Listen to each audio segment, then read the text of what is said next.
Right guys, welcome on to Formula 1 news. Lando Norris is seriously concerned approaching the Qatar Grand Prix, revealing that McLaren in recent rounds have simply not had the pace to beat Max Verstappen, and that is despite pushing the ride heights to the absolute limit and beyond, as we have seen over the last few days. This is not giving Lando the confidence to turn up to Qatar and beat Max on pure pace, and he will need to do that if he wants any chance of wrapping up this championship before we get to Abu Dhabi. Very much enjoyed your thoughts in the comments. Hit the like button if you enjoy. Subscribe if you're new as always. I greatly appreciate it. Plenty to get into today. We're going to start with this article, which comes from this tweet, because, well, Madrid, the Madrid Grand Prix 2026 could be cooked. Now, oh no, right? Madrid, it might be over.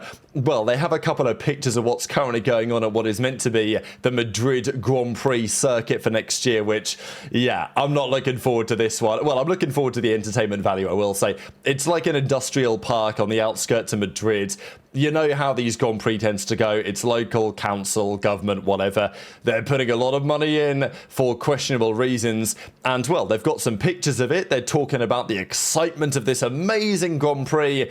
But it doesn't look like it's going to be ready in time, and there are some concerns that it might not be here. Now, let's not forget, this Grand Prix has like a 10-year contract on the calendar, but there has been some talk that it's probably not going to be ready in time. They have this Grand Prix right at the ends of next year's European calendar to try and give it as long as possible to make this happen, but there are leaks that suggest there have been delays in the progress, and as a result, they are considering a reserve race. Two key candidates for this. One candidate that was even, I think, previously mentioned was Turkey, Istanbul Park as an option. But of course, there's also the option to just go back to Imola, which I don't think would be the worst idea either. May even be a bit better with the new F1 cars next season. This is a pretty famous shot, and if Max Verstappen does go to win the championship, the 7 points he gains from making that move on Oscar Piastri will certainly be talked about in length after the season is over. But Lando's still in the driver's seat, but he will be very concerned going into this upcoming weekend, and we can see some of the reasons why in a second. Some other interesting things happening. Fernando Alonso says, "I will treat these final two races as celebratory races, especially because we will never have to race with this car ever again." That has to be a reason to celebrate, he says. So that was pretty funny.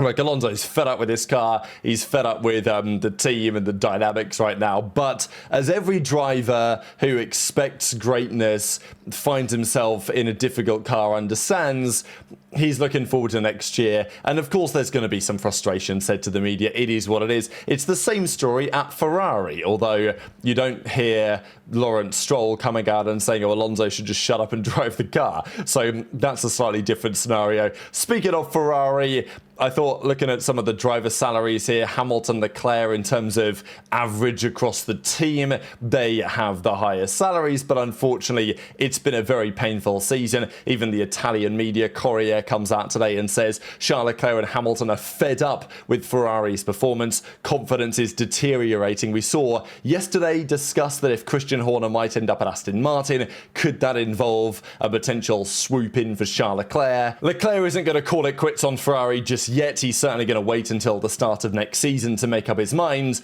but at that point he will be making up his mind. In the same way that if Red Bull are just shocking at the start of next season, Max will probably quite quickly be having talks again with Toto Wolff and maybe other teams such as Lawrence Stroll as well. We'll see what happens over there. Again, Jos Verstappen, not a big fan of Christian Horner, so if Horner goes to Aston Martin, yes, you've got the Newey thing, you've got the Honda thing, you've got the Horner thing. It's not that dissimilar. You'll still have that potential issue in the works, but we'll see what time says on that one. The point is that Leclerc is frustrated with Ferrari, Hamilton's frustrated with Ferrari. They're not especially confident, and yeah, you might feel bad for Hamilton, you might feel bad for the drivers, but there's no reason to feel bad for Hamilton, because if he's having a bad weekend, he'll just head to the club, and we saw that after the Las Vegas Grand Prix on Sunday night. Talking of Ferrari, we know that they've got this deal with Shell, and there's all the talk about the engines in 2026. There's somewhat less talk about the fuel, but they've got the deal with Shell for a 10-year supply of renewable energy. So they've got to hope that Shell get it right, because if they don't and the fuel that they're providing is significantly inferior to what Petronas have for Mercedes, or for example, what Aramco are going to have for Aston Martin, that will be another significant performance disadvantage. So Ferrari need to find somewhere they're going to be better than their rivals next year. Right now it's kind of difficult to figure out where that might be. But let's talk about McLaren, what happened in Las Vegas again. There was further discussion about the turn 1, lap 1 incident. Lando going very defensive to the inside. Look, some people were criticizing this move, saying that he should have just, held the racing line on the outside. But we saw what happens if you try that. When Leclerc tried it back in 2023, Max will go down the inside, he will push you off the track and he'll take the lead. And, if he gets a penalty for it, he will say, well, I'll just drive off into the distance and I'll eat the penalty because I've got more pace than everyone else. Which was effectively what happened. So I think Lando did the right thing. Max even said it. He was like, look, Lando did the right thing. But of course he misjudged it under braking, and Lando actually said this: you've got to be punchy into turn 1. I was a bit too punchy. That's the way that it is. Max is doing a very good job. The Red Bull car seems very quick and they are beating us. I hate getting beat. It's as simple as that. I hate that they are quicker at the minute, which it strikes me as the absolute right mentality for Lando to have. Like, this is a winner's mentality. I'm not saying that Norris maybe hasn't always had it somewhere, but he just, I don't know, earlier in the season this wasn't the type of Lando Norris that we were hearing from, right? He wouldn't say stuff like this, but now he is. So he feels like a more serious competitor now than he has been before. And look, if it wasn't for what happened back in Zandvoort, he would have, or the DSQ especially this weekend as well, if it wasn't for those two instances, then he would have wrapped up the championship by now already. That is not the case. He's still the favourite to do so, but he will definitely need to dig deep, and mentally this is going to be a challenge for him, because especially as he knows, and well, as he says in this, and we'll discuss a little bit further on, they're just right now not as quick, right? I need to learn from turn 1 to do a better job than I've been doing recently. It's disappointing. I hate getting beat. We've got to try and step up a little bit. Now, I don't think anyone was expecting them to be massively competitive compared to Max in Las Vegas. Qatar should be a more competitive time for McLaren. But then again, there is no guarantee of that, and we'll see what Lando has to say on that relative performance swing in a second. There was also a bit of drama before the Grand Prix actually started, because Max was hanging back a lot on the formation lap. So Lando was doing his lap to the grid, and Max was a very long way behind him. And Lando was saying, oh, is he not like beyond the limit? This guy's taking the piss. Like, you can't do this. You can't have this type of a gap because, he's trying to make me wait for longer than he has to so that my tyres are cooler than his for turn 1, which, as we know, probably made a little bit of a difference. So these type of games were getting played in Las Vegas, even though Max's chances of the championship going into Vegas felt something like maybe 5%. After Vegas, after the disqualification, Max's chances are probably near enough 20, 25, maybe more, depending on your perspective. So it is still very much all to play for, and the games will be played. I think that is the point. We saw last year when Russell and Max had that mega drama in Qatar, when Max got the one-place penalty, and Max apparently told George before the Grand Prix started, I am not letting you, under any circumstances, lead out of turn 1. And George knew full well that if that's what it takes, Max will drive him off the track. And that is what Max, seemingly that weekend, was willing to do. When there's a title on the line, Max will do whatever it takes. We saw that last year, especially in Mexico, in Austin, when Max had a comfortable title lead. Lando had the faster car, but if Max found a way, controversial or otherwise, to disrupt Lando's progress, such as in Mexico, then he would do so.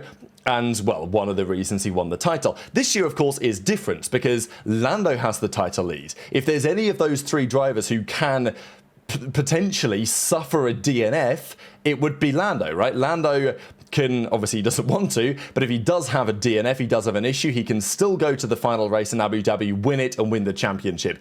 That is not the case for the other two. So, Max, Oscar, they have to be careful, right? They can't just send it exactly. Like, if Lando, obviously it would, ideally not come to this, but if Lando's in a position where he can either crash with Max and both of them go out of the race, or let Max into the lead, then, that's a debate to be had. Of course, Oscar is also a factor, right? So in the hypothetical where Lando and Max collide and end up both into the gravel and out of the race, if Piastri were to go on to win, then he would then be leading the championship, right? Because he, didn't lose any grounds to Lando, which he would have done after Las Vegas because of the double disqualification. So it's all been going on. on. Now, everyone's been talking about why they got disqualified, were there any reasons for it, was there this technical directive that was rumoured following Brazil with teams messing around with the skid block at the bottom. Well, De Keyser says no, that was not the case, but he does go on to say the following, that teams have to make a compromise between performance and legality. McLaren got it drastically and embarrassingly wrong given the context. I mean, there's never been a race in the history of Formula 1 where both the championship leader and the second place driver have both been disqualified from the same race. McLaren breaking new ground there. But it's been evident since Austin. So in Austin, they were somewhat concerned about getting the ride heights correct. And it's important to underline that in Brazil, which is interesting because we heard there was talking points from John Noble that in Brazil, McLaren were very marginal on their plank wear. So they pushed it and they got away with it. It's not an insanely smooth track, to be fair, in Brazil. So there will be some plank wear happening, but it's not rough, particularly like Vegas and the strip can be a problem, as we very much found out this past weekend. But it was marginal for McLaren in Brazil. They pushed the limit, they got away with it, but they definitely pushed the limit. Apparently to such an extent that in the sprint, they pushed the limit too far.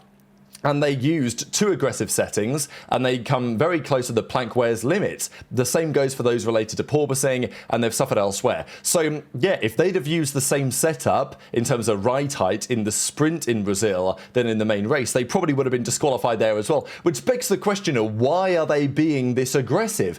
They don't necessarily need to be, right? And look, I'll come back to this point again. I don't know if it's valid or not. This is F1. Teams are going to try and push the limit, especially when performance is on the line. But let's say, hypothetically, Oscar was way out of the picture. He was way behind. He was like 100 points behind, mathematically out of the championship. Would they have been this aggressive? Because if Lando was their only man in the picture, they could quite easily say, all right, we're just going to be very conservative. Lando's got a 50-point, 49-point lead over Max. We'll just coast into the finish line and Lando will be the champion. But I do feel, and maybe this is wrong, but I feel like from this papaya rules thing, they want to try and give Oscar a chance, and as a result, they feel like they should push the absolute limit every weekend, because if they don't, then they're kind of compromising their other man who's still mathematically in it. But, you know, there's another man who's mathematically in it, and that's Max Verstappen. So that's the concern, because McLaren have pushed the limit. In Brazil, they pushed the limit. They got away with it, right? So it was perfectly executed, right? But again, there's obviously some level of risk there. And in Vegas, they went too far with disastrous consequences. And Lando claims that even in that scenario, they just don't have the pace right now. Because, look, he did pretty well, I think, getting back to second place, overtaking George in the end. That was as good as I thought he could do, really, last weekend, Lando. But in Brazil, it's worthy of note that Max started from the pit lane, yes, with the fresh engine, but he had more pace than the McLaren did in Brazil. And that was not necessarily expected, right? So this is what Lando goes on to say, that we're just not quick enough. The gap in race pace has come down. He goes on to say, it looks like there's been an improvement in our quali pace, but our race pace has taken a bit of a hit. Even in Brazil, Max was still a bit faster in the race. Similar this weekend, not good enough on the Sunday. Now, of course, in Mexico, very different story. Lando was totally dominant. But in Brazil, yeah, he wasn't pulling the gap that he expected with respect to Max. Maybe it's changed over the last few weeks and we can improve on that for Qatar. And this is before he found out he was getting disqualified, but the point, of course, still stands, because I think, let's be honest, he probably knew at this point that he was getting disqualified based on what we talked about in yesterday's video. So Lando already admitting that right now in recent rounds, despite pushing the limit on ride heights, they've not had an advantage at all over Max. He's been straight up quicker. And now we go to Qatar and Abu Dhabi, where ride heights will again be a concern. They're a concern, they're a discussion every weekend. They'll need to get it right. The sprint may be better for McLaren, because they can see what happens in the sprints. They can, you know, you're not going to get disqualified for plank in a sprint. The race is too short to make that happen, really. But in the main race, they can then adjust based on that. So I don't think it's going to be a massive concern there. The question is, what will their pace look like? Because Max is going to be competitive. He smells blood. He's going to be competitive. The question is, how good are the McLarens going to be? Can they get back to form? Because it is a circuit that should suit them especially well, right? Vegas, I thought McLaren might get a podium, might not. They didn't in the end, did they? But they were in the ballpark. I think I would be surprised if there was not at least a podium, if not a double podium, in Qatar. I think Mercedes can be competitive too. I'd expect them to be. Ferrari, I have, no faith in really. But I would expect both McLarens, because it's been a good track for Piastri recently as well, to be in the picture. He's actually never lost to Lando in a sprint or a race in Qatar, which is a bit cheese because he was going to lose the sprint last year, but then Lando gave up the win because of what happened back in Brazil that year. So, okay, take that as you will. The point is that this has been a good track for Piastri. If Oscar's going to have a bounce back, because he's not out of the fight just yet, he's not considered anywhere near the favourite, and I think that, odds on he will finish third in what looks like a two-horse race. But it's still not over, right? As I say, if Max is P1, Lando's P2, and they have a bit of a moment, then, Oscar could well be leading the championship. So it's still absolutely all to play for. But the scary thing for Lando is that Max is not going to go away. I'm sure that Max is going to be there on the Sunday in the ballpark of the top positions on the grid. And, can Lando, Oscar deal with that level of pressure? The advantage for Lando is that all he's got to do is finish third. If he finishes third in the sprint, third in the race in Qatar, and then third in Abu Dhabi, whatever Max does, it's not going to be enough, right? Because Max needs to gain 12 points a weekends, and so does Oscar, and that's a big challenge. But Lando could still win it in Qatar. I think this is the one thing that's worthy of keeping in mind, that Lando just has to win, right? If Lando turns up, wins in Qatar, he wins the championship, as long as he doesn't lose too many points in the sprint. So it complicates things a little bit. But effectively, if he wins the race, he wins the championship. And is he favourite to win in Qatar? He's certainly one of the favourites. But again, with the mandated two-stop as well, and we know that McLaren's pit stops can be a little bit shaky. The recent rounds have been better, but still, McLaren have to do 4 pit stops mandated in Qatar because there's a limit on the amount of tyres, well, the amount of life they can use the tyres for because of the degradation of the compound structure itself because of how aggressive the curbs are. That's another thing, right? Potential punctures. We've got the heat could be a problem. It's not going to be massively hot, but it's certainly humid out there. So that's going to be something for the drivers to think about. Yeah, what a weekend I think we're in for. But Lando is not confident that he's going to turn up to Qatar and just win, right? Because if he was going in with a 42-point lead, then that wouldn't be a concern. It's like, okay, well, I just need to get 5th, 6th, whatever. Just, probably he wants to win. As he says, he hates losing.